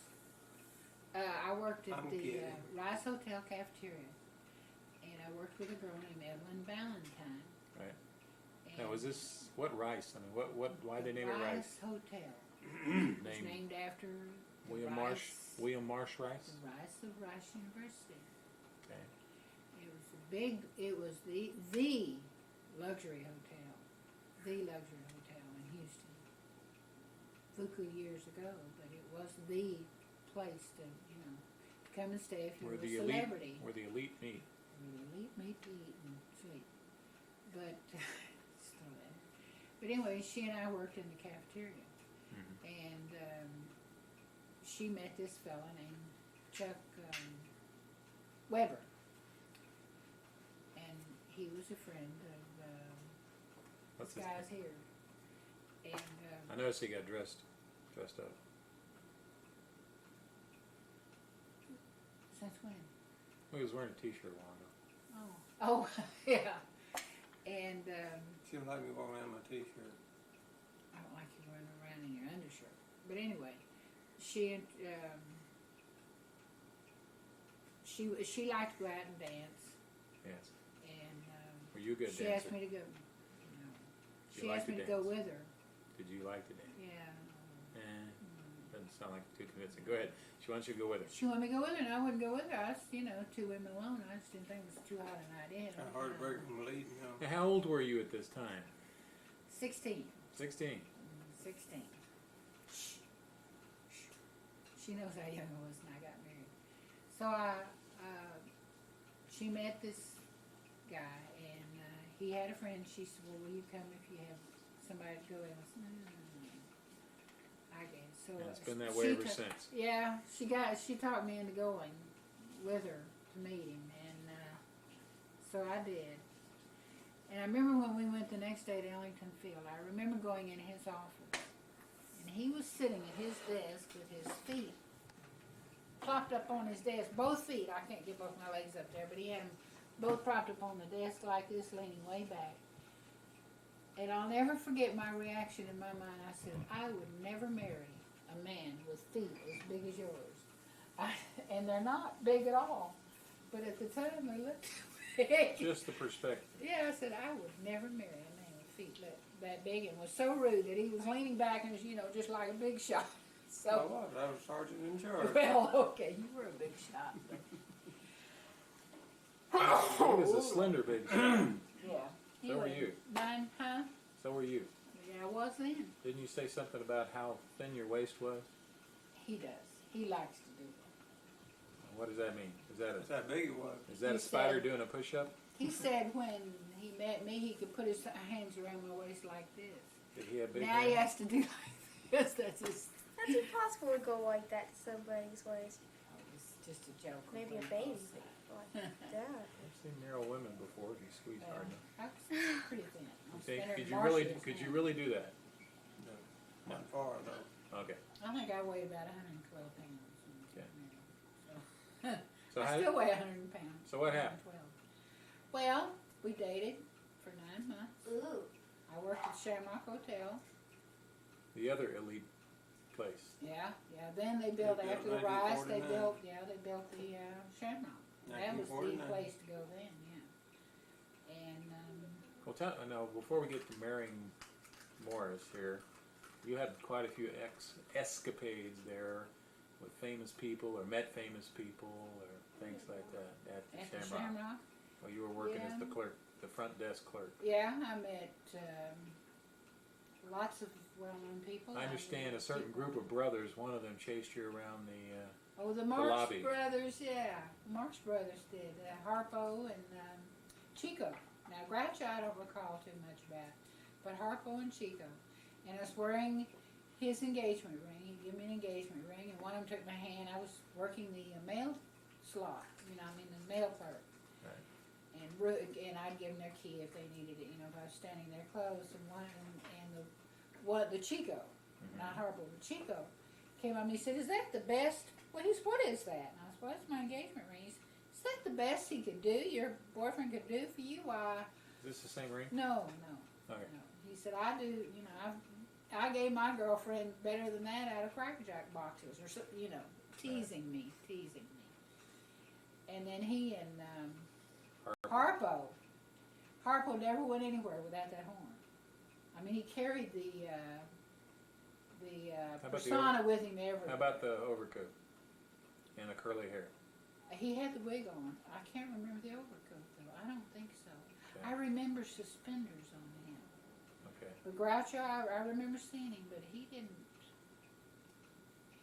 He was being Groucho. Harpo and Chico were the. So what did Harpo ones do?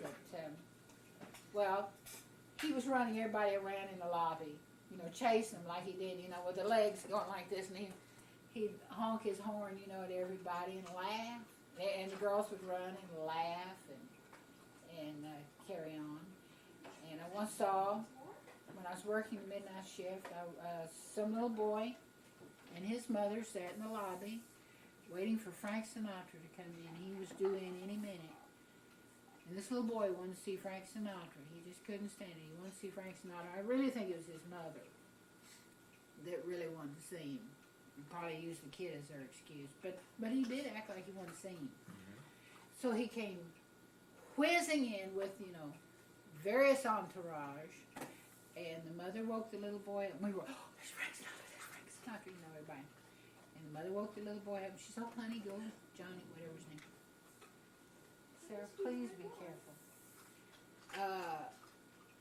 Wake up, Mr. Sinatra's here. Go get his autograph, you know, he's here." So the kid runs out. "Mr. Sinatra, can I have your autograph?" He says, "Later on, I'm too busy," or whatever he said. He flipped the little kid off. I don't mean he pushed him to one side or knocked him down or anything, but he flipped him off. When you say flipped him off, do you mean he just I don't casually just told him to go away? He didn't extend the larger half of a peace sign at the kid? No, he didn't do the finger thing. He wasn't vulgar. He just No. he was just arrogant. Go away, kids, you bother me. Right. Type of, you know. Right. Which really hurt all of us because, you know, it brought him down in my eyes Right. a whole lot. I never was a real big fan. I loved to hear him sing, but I wasn't a personal fan. Right. But that really brought him down in my eyes.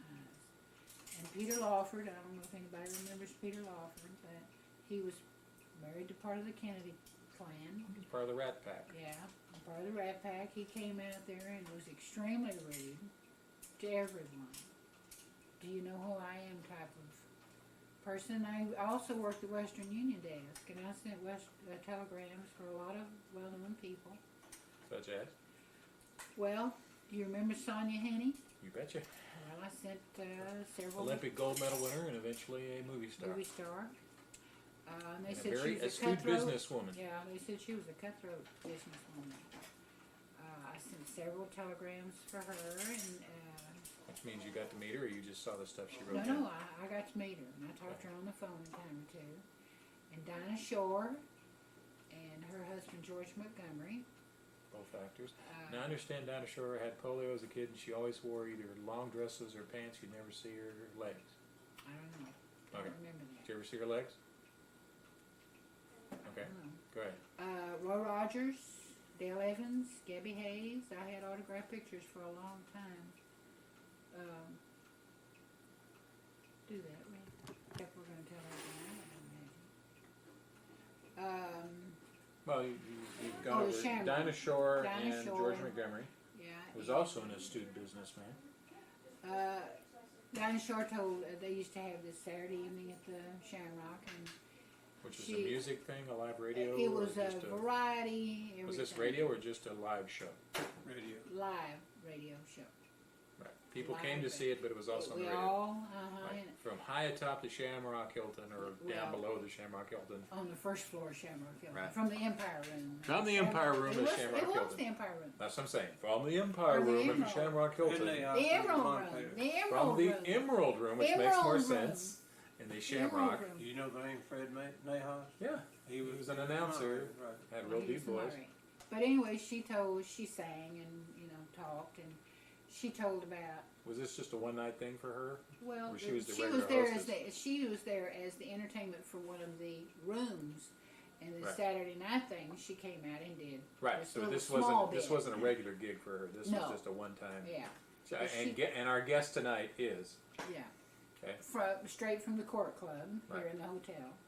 Well, anyway, she told about meeting her husband and what a he-man he was, and she said which he was, you know, he was the cowboy western Right. and gorgeous man. But anyway, she said everybody said, well, Not a classic beauty like Dad. but- no, not near the handsome Greek god that is. So anyway, she said she used to brag to all her friends what he was a cowboy, and this is so. There are a lot of cowboys in this world, and she said, yes, but he's he can do rope tricks and jump on horses. So there are a lot of cowboys that can jump on horses and ride ropes. But he wears a star on his chest, and they said, well, a lot of the sheriffs wear a badge on their chest. She says, without a shirt, you know what I mean? but she was cute. Anyway, have you ever heard of the Great Gildersleeve? You betcha. I met Al Peary. I met him, had his autograph. Yeah, I loved him. He was so funny and so cute and so friendly. And and George Burns and Gracie Allen came out, and she danced around him, and he was standing there. They had a small stage. Now, did you meet them, or is this just stuff you're watching on stage? Well, I watched that on stage, but I got to meet them. Okay. I mean, you know, hello, Mr. Burns, Right. Mrs. Burns. You know, here's your key, or here's your Right. mail, but the occupant, you know, Shamrock Hotel, anything to get Anything to stuck get to to him, meet you know. them. Right. And She will. she danced around him. She was dancing around him. He was holding on to her hand, you know, and she's dancing around him and acting real cute. They did the bit about the appendix scar. He said, Gracie, what is that scar on your neck? Oh, George, you remember that was my appendix scar. And he said, your appendix scar on your neck? She said the doctor wanted to take it out down here. She said, but I was so ticklish. He decided he'd go ahead and take it out of there. So it was funny. But I like it. It was funny when she told it. And gosh, lots of them. I Elvis? just can't. No, unfortunately. Who was he saying? Chill Will. Oh, Chill Wills. Same guy you met. And, I think I met Elvis at a little nightclub in Kemah. I'm almost not met him, you know how you do, but I think we saw him when I was dating Redberry, Don Redberry. Don Redberry. Gabby Hayes. Oh, Gabby Hayes and Roy Rogers and Dale Evans. They were all just common old folk. I mean, Now, they did were Gabby so really talk like that? nice. No, he did not. He spoke. I mean, he didn't talk like this all the time, Roy. No, he didn't think it's and Pat. Brady. Not Brady. Oh, Pat Not Brady. veteran, but Pat Brady. And they were all just I super saw deluxe Furlong people. myself, I think. Just really super people. Just nice as you can be. So you go out to this dance and you meet this guy.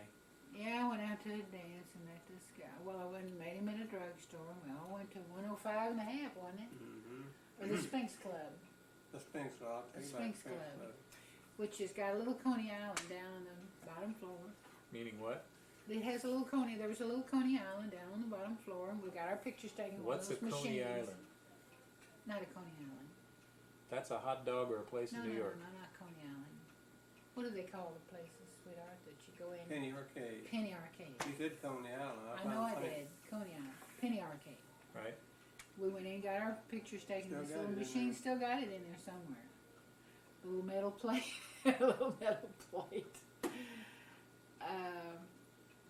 And we just dated till he chased me till I caught him, or I chased him till he caught me, or however that goes. Now, I understand that at some point or another your mother was talking about or you were talking about moving and Dad says, well, I guess I'll have to marry you to keep you here. Yeah, you did say something like that, didn't you? That we were going to move to, Mother moved to first Chicago and then to Milwaukee. See, Uncle Raj lived in Milwaukee. And he married a woman from Milwaukee first and he moved up there. So Mother was going to move to Chicago and then on to Milwaukee, and Aunt Nan went with her. And so I guess that's what made him, So how did he propose? Was that how he proposed? I don't know. How did you propose? I'm waiting to hear you. I don't remember. You remember? Mm-hmm. Okay. I don't So you got recall. married and We got a military wedding, I know that. Well, it wasn't a true military Oh, no, wedding, that's but you know where they put the that's only for crosses officers. Staff sergeants do dipsticks or something. and- You know, Yeah. yardsticks or something. Yeah. Oil stick, you know. So now Dad's told us that he did certain jobs. Were you raising the kids, being a stereotypical housewife, basically? Yeah, I worked first. When we first married, I still worked at the Shamrock. Mm-hmm. You also went to work for Eastern Airline Company. Yeah, but that was when you were small. Well, so that was after the Shamrock. Yeah, You went and to work I jewelry also company worked before for a wholesale jewelry company. At the time, how you used to go out and watch the TV downtown. Remember That was Eastern Vaguely. Airlines. Okay. But I worked for Vaguely. wholesale jewelry. I've got a picture in there of me at my machine Mm-hmm. and Doing what? Type. billing. Oh, okay. Billing Clerical. machine. And then I went to work for Eastern Airlines, and I worked for them for a while until I got pregnant with Michael Senior. And When was that? I quit. That When was was he in born? 1955, When was he born? Joey, Dad already said it, but June 18th, 1955. okay. And I quit. Now back up. How big was Phil? You were 2.5. No. So When? birth size and etc. Oh, how much did you weigh at birth? Yeah. 8 pounds. Exactly. I think so. That was 8 pounds and a couple ounces. Okay. I remember Oh, being. you were 8 pounds and 5 ounces. And That's I right. remember being born in 805. Right. So maybe we're confused here. I thought it was 8 pounds 2 ounces, but I don't know. I You don't born know. at That was 8:05, about got you 8:05. at the hospital at 8 o'clock, and the doctor, the What doctor hospital? told her to take her upstairs, and the nurse told me to go All down. right, start again. Start again. You're going to Herman Hospital. We went in the You're emergency in room door. Very late. It's flashing. We got there at 8 o'clock. Go ahead. Got there at 8 o'clock, and the nurse said, "Won't you go in and rest in? I'll take her on up and get her room, get her prepared." So I went into the administration room. They asked me all this information. Got in there and said, "What's the boy's name gonna be?" I said, "How you know it's a boy?" She said, "Born 5 minutes ago." That's how you found out. Mm-hmm. Yeah. I nearly had you in the elevator. The water Realistically. already broke when we got home. Realistically. Yeah. Yeah, really. Because when they took me straight from the elevator into the delivery room, and the doctor said, no time for prep. Just stick that mask over her mouth and let's go. So why did that happen? Well, No. Just quick? my water broke and, Things happened. Or I mean, Yeah, were you so things far happened. away or? well, yeah, back then, when we lived on St. Louis Road, it's quite a ways from anywhere. 10 miles, I'd say. Yeah. Okay. And So Michael, what size was Michael? When was he born? Michael was Time. born at In the afternoon. 4:47 in the afternoon. That I remember. His weight, I can't remember. He weighed less than you, and he was Any problem like in it? you were 20 inches long. He was 19 inches. Any long. problem with any of the livers other than just coming quick? On my case. I had Or toxemia before Michael was born, meaning which what? is a poisoning. It's Body fighting against you? I guess the doctor tried to put me to bed, for a while, but I had what they call toxemia poisoning. Right. And Okay. with Milton, I had no real problems that I can think And of. Milton was born when?